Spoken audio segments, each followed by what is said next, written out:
സഭയുടെ ഭൂമി ഇടപാടിനെ കുറിച്ച് ഒരുപാട് വാദപ്രതിവാദങ്ങളും വിവാദങ്ങളും കേൾക്കുന്നുണ്ട്. നമ്മുടെ രൂപതയ്ക്കും ഇടവകകൾക്കും അതുപോലെ സഭയ്ക്കും അതിൻ്റെ സ്ഥാപനങ്ങൾക്കും അതുപോലെ സന്യാസ സമൂഹത്തിനെല്ലാം ഭൂമിയുണ്ട്, സ്ഥാവര ജംഗമ വസ്തുക്കളുമുണ്ട്.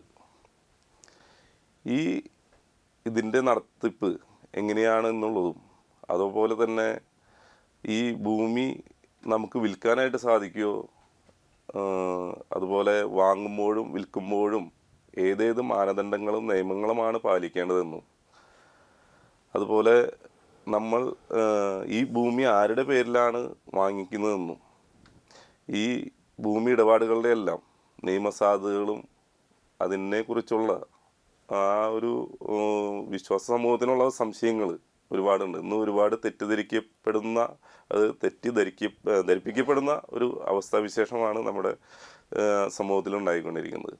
അപ്പോൾ അതിനെല്ലാം ഒരു പൊതുവായ കാര്യങ്ങൾ, അതിൻ്റെ പൊതുവായ നിയമ സാധുതകളും എല്ലാം ഒന്ന് വിശദീകരിക്കാനായിട്ട് സാധിക്കും? യെസ്, ഭൗതിക വസ്തുക്കളെ സംബന്ധിച്ച്, അത് സഭയുടെ ഭൗതിക വസ്തുക്കളെ സംബന്ധിച്ചൊക്കെ ഈ കുറച്ച് നാളുകളായി ധാരാളം വിവാദങ്ങളും ആരോപണങ്ങളും തെറ്റിദ്ധാരണകളും ഒക്കെ ഉണ്ടായതായി നമുക്ക് അറിയാവുന്ന കാര്യമാണ്. പലപ്പോഴും അത് വിശ്വാസികളാകട്ടെ അല്ലെങ്കിൽ ഇതര സമുദായത്തിൽപ്പെട്ടവരാകട്ടെ യാഥാർത്ഥ്യം എന്ത് എന്ന് അറിയുകയോ അത് അന്വേഷിച്ചറിയാനുള്ള താല്പര്യം ഉണ്ടാകുകയോ ഉള്ളതായിട്ട് കാണുന്നില്ല. ചിലപ്പോഴൊക്കെ മാധ്യമങ്ങളിലൂടെ വരുന്നതെല്ലാം അതേപടി സത്യം ആകണമെന്നില്ല. സത്യം അറിയാനുള്ള ഒരു ആത്മാർത്ഥമായ പരിശ്രമം അത് തീർച്ചയായിട്ടും ഉണ്ടാകണം.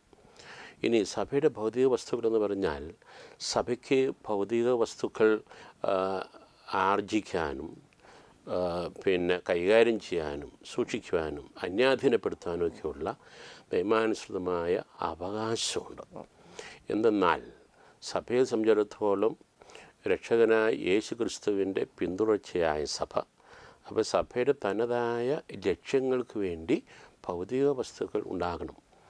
ആരാധനാപരമായ ആവശ്യങ്ങൾ, അതുപോലെ ആരാധന ശുശ്രൂഷയുടെ സംരക്ഷണം സംബന്ധിച്ചുള്ള കാര്യങ്ങൾ, വിവിധ പ്രേക്ഷിത പ്രവർത്തനങ്ങൾ, ജീവകാരുണ്യ പ്രവർത്തനങ്ങൾ, സാധു സംരക്ഷണം, അങ്ങനെയുള്ള സുപ്രധാനമായ കാര്യങ്ങൾക്കൊക്കെ ഭൗതിക വസ്തുക്കൾ തീർച്ചയായിട്ടും വേണം. അത് ആർജിക്കാനും സൂക്ഷിക്കാനും അത് കൈകാര്യം ചെയ്യാനും അത് അന്യാധീനപ്പെടുത്തുവാനൊക്കെയുള്ള ഒരു സ്വതസിദ്ധമായ സഹജമായ ഒരു അധികാരം സഭയ്ക്കുണ്ട്. ഇനി ഇത് കൈകാര്യം ചെയ്യുന്നതിനെക്കുറിച്ചാണ് പലപ്പോഴും ആക്ഷേപം ഉണ്ടാകുന്നത്. നമുക്കറിയാം, കൈകാര്യം ചെയ്യുന്ന കാര്യത്തിലും സഭയ്ക്ക് വ്യക്തമായ ദർശനങ്ങളുണ്ട്, സഭയ്ക്ക് നിയമങ്ങളുണ്ട്. ഏതെല്ലാം വസ്തുക്കൾ നാം ആർജിക്കുന്നുണ്ടോ, ഇപ്പോൾ ഉദാഹരണമായിട്ടൊരു ഇടവക സമൂഹത്തിൽ ആ ഇടവകയുടെ ഈ മേൽപ്പറഞ്ഞ ആവശ്യങ്ങൾക്ക് വേണ്ടി ഈ ഭൗതിക വസ്തുക്കൾ ആർജിക്കുന്നു. ഒരുപക്ഷെ രൂപതാധ്യക്ഷൻ്റെ നേതൃത്വത്തിൽ രൂപതയുടെ പൊതുവായ ആവശ്യത്തിന് വേണ്ടി വാങ്ങിക്കുന്നു. അതുമല്ലെങ്കിൽ സഭയ്ക്ക് പൊതുവായിട്ടുള്ള ലക്ഷ്യങ്ങൾക്ക് വേണ്ടി ഈ ഭൗതിക വസ്തുക്കൾ ആർജിക്കുന്നു. അപ്പോൾ നിയമത്തിൽ എടുത്തു പറയുന്ന ഒരു പ്രധാന കാര്യം, പിന്നെ പള്ളി അല്ലെങ്കിൽ ഒരു ഇടവക വസ്തുക്കൾ ആർജിക്കുന്നുണ്ടെങ്കിൽ വാങ്ങിക്കുന്നുണ്ടെങ്കിൽ യഥാർത്ഥത്തിൽ അതിൻ്റെ നടപടിക്രമം പാലിക്കണം. അതിന് പള്ളിയിലെ അച്ഛനോ അല്ലെങ്കിൽ ഒരു കൈക്കാരനോ അല്ല, ഇടവക യോഗം, അത് പള്ളി പ്രതിനിധി യോഗമാകട്ടെ ഇടവക പൊതുയോഗമാകട്ടെ, അങ്ങനെ വ്യവസ്ഥാപിതമായിട്ടുള്ള അംഗീകരിക്കപ്പെട്ട രൂപതാധ്യക്ഷനാൽ നിശ്ചയിച്ചു തന്നിരിക്കുന്ന ആ ഭരണസമിതി എടുത്ത തീരുമാനം, അങ്ങനെ ആ തീരുമാനത്തിന്മേൽ വസ്തു ആർജിക്കുന്നു. അപ്പോൾ അങ്ങനെ പിന്നെ എടുത്ത തീരുമാനത്തിന് രൂപത അധ്യക്ഷൻ്റെ അംഗീകാരവും അനുവാദം ആവശ്യമാണ്.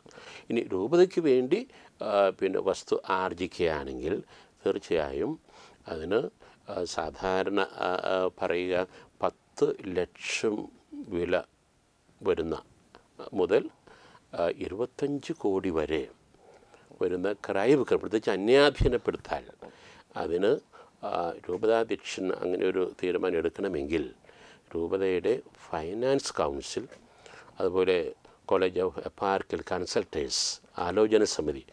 അപ്പോൾ സാമ്പത്തികകാര്യ സമിതിയും ആലോചന സമിതിയുടെയും സമ്മതം ഉണ്ടായിരിക്കണം.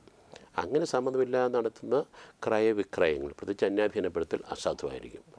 ഇനി ഒരു പടി കൂടെ കിടന്ന് സഭ, സീറോ മലബാർ സഭയ്ക്കായിട്ട് പൊതുവായി വസ്തു അന്യാധീനപ്പെടുത്തുകയാണെങ്കിൽ, പ്രത്യേകിച്ച് 25 കോടി മുതൽ 50 കോടി വരെയുള്ള ക്രയവിക്രയങ്ങളാണെങ്കിൽ മേജർ ആർച്ച് ബിഷപ്പിൻ്റെ സമ്മതം വേണം. പക്ഷേ മേജർ ആർച്ച് ബിഷപ്പ് സമ്മതം കൊടുക്കുന്നതിന് മുൻപ് പെർമനൻറ്റ് സിനഡിൻ്റെ സമ്മതം ആവശ്യമാണ്. ഇനി 50 കോടിയിൽ മേൽ, അതിക്ക് മേൽ വരുന്ന അന്യാധീനപ്പെടുത്തലാണെങ്കിൽ തീർച്ചയായും മേജർ ആർച്ച് ബിഷപ്പിൻ്റെ സമ്മതം, അതുപോലെ സിനഡ് ഓഫ് ബിഷപ്സ്, സഭയിലെ എല്ലാ മെത്രാന്മാരും ഒന്നിച്ചു ചേർന്നിട്ടുള്ള ഉന്നത അധികാര സമിതിയുടെ സമ്മതം കൂടെ ഉണ്ടായിരിക്കണം.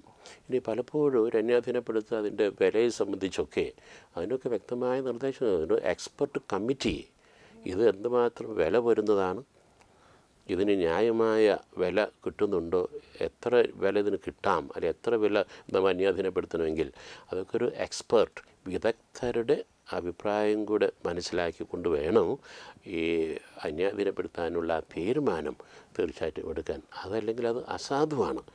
ഇനി നമുക്ക് നടന്നതായിട്ട് പറയുന്ന പല ഇടപാടുകളും അത് പലതരത്തിലുള്ള തെറ്റിദ്ധാരണകളും ആരോപണങ്ങളും പലതും ഉണ്ടാകാം. പക്ഷെ സത്യം എന്താണെന്ന് നമ്മൾ അറിയണം. മാധ്യമങ്ങളിൽ വന്നു അത് അതേപടി വിശ്വസിക്കുന്നത് അത് ശരിയല്ല. സത്യം എന്താണെന്ന് നമ്മൾ തിരിച്ചറിയാനായിട്ട് നമ്മൾ ശ്രദ്ധിക്കണം. ഇനി ഇത് വാങ്ങിയപ്പോൾ ഒരു വസ്തു നമ്മൾ വാങ്ങുമെന്ന് പറഞ്ഞാൽ അത് പള്ളി വികാരിയുടെ സ്വത്തല്ല, കൈക്കാരൻ്റെ സ്വത്തല്ല, ഇടവിൽ ഒരു വിശ്വാസിയുടെ സ്വത്തല്ല, വിശ്വാസികൾ മാത്രം സ്വത്തല്ല, രൂപത മെത്രാൻ്റെ സ്വത്തല്ല. അത് ദിസ് ജുഡിക്ക് പേഴ്സൺ, ഒരു നൈയാമിക വ്യക്തിയാണ്. ഉദാഹരണമായിട്ട് ഒരു പള്ളി പണിയാൻ വിശ്വാസികൾ നിർലോഭമായി പണം സംഭാവന ചെയ്യുന്നു. അതിന് വ്യക്തമായ കണക്ക് സൂക്ഷിക്കുന്നു. അങ്ങനെ ഒരുപക്ഷെ വലിയ ഭീമമായ സംഖ്യ സാമ്പത്തിക സ്ഥിതി അനുസരിച്ച് ഈ ആവശ്യത്തിന് സംഭാവന കൊടുത്താലും പള്ളി കൂദാശ ചെയ്തു കഴിഞ്ഞാൽ അതൊരു വ്യക്തിയുടെയോ ഒരു കുഞ്ഞു സമൂഹത്തിൻ്റെതല്ല, അത് ദൈവാരാധനയ്ക്കായി സമർപ്പിക്കപ്പെട്ട പൊതു ആരാധന ആലയമായി. അപ്പോൾ അതിലാർക്കും പ്രത്യേകമായ അവകാശവാദം ഉന്നയിക്കാനായിട്ട് സാധ്യമില്ല. ഞാൻ 1 കോടി രൂപ കൊടുത്തു, അല്ലെങ്കിൽ ഞാൻ ഒരു പള്ളി പണിയിക്കാനായിട്ട് മുഴുവൻ ചെലവ് ഞാൻ വഹിച്ചാൽ പോലും അത് കൂദാശ ചെയ്തു കഴിഞ്ഞാൽ ഔദ്യോഗികമായി സഭയുടെ അധികാരി രൂപതാധ്യക്ഷൻ അത് കൂദാശ ചെയ്തു കഴിഞ്ഞ് വെഞ്ചരിച്ച് പ്രതിഷ്ഠ നടത്തി കഴിഞ്ഞാൽ അത് സർവ്വജനത്തിനും ആരാധനയ്ക്കും പ്രാർത്ഥനയ്ക്കുമായിട്ട് പ്രതിഷ്ഠിക്കപ്പെടുന്ന അത് പിന്നെ ഒരൊറ്റ വ്യക്തിക്ക് അവകാശവാദം ഉന്നയിക്കാനായിട്ട് സാധ്യമല്ല. ഇങ്ങനെ ഈ പറഞ്ഞ പോലെ എന്താ പറയുക, അക്വിസിഷൻ ആർജിക്കുക, അതുപോലെ തന്നെ പൊസഷൻ അത് സൂക്ഷിക്കുക, കൈവശം വയ്ക്കുക, പിന്നെ അഡ്മിനിസ്ട്രേഷൻ അത് കൈകാര്യം ചെയ്യുക, വീണ്ടും ഏലിയനേഷൻ അന്യാധീനപ്പെടുത്തുക, അത് കൈമാറ്റം ചെയ്യുക. അപ്പം അതിനൊക്കെയുള്ള വ്യക്തമായ മാനദണ്ഡങ്ങൾ സഭയുടെ പൊതു നിയമത്തിലും സഭയുടെ പ്രത്യേക നിയമത്തിലും അതുപോലെ രൂപതയുടെ നിയമത്തിലും ഉണ്ട്. ആ നിയമങ്ങൾ കൃത്യമായി പാലിച്ച് അതിലെ പിന്നെ നടപടിക്രമങ്ങൾ അനുസരിച്ച് എല്ലാം ചെയ്തു കഴിഞ്ഞാൽ എല്ലാം സുതാര്യമായിട്ടെല്ലാം ചെയ്യുകയാണെങ്കിൽ ഇതിൽ ഒരു പരാതിയുടെ ആവശ്യം വരുന്നതല്ല. പലപ്പോഴും തെറ്റിദ്ധാരണകൾ വരുന്നു. ഉദ്ദേശശുദ്ധി ഉണ്ട്.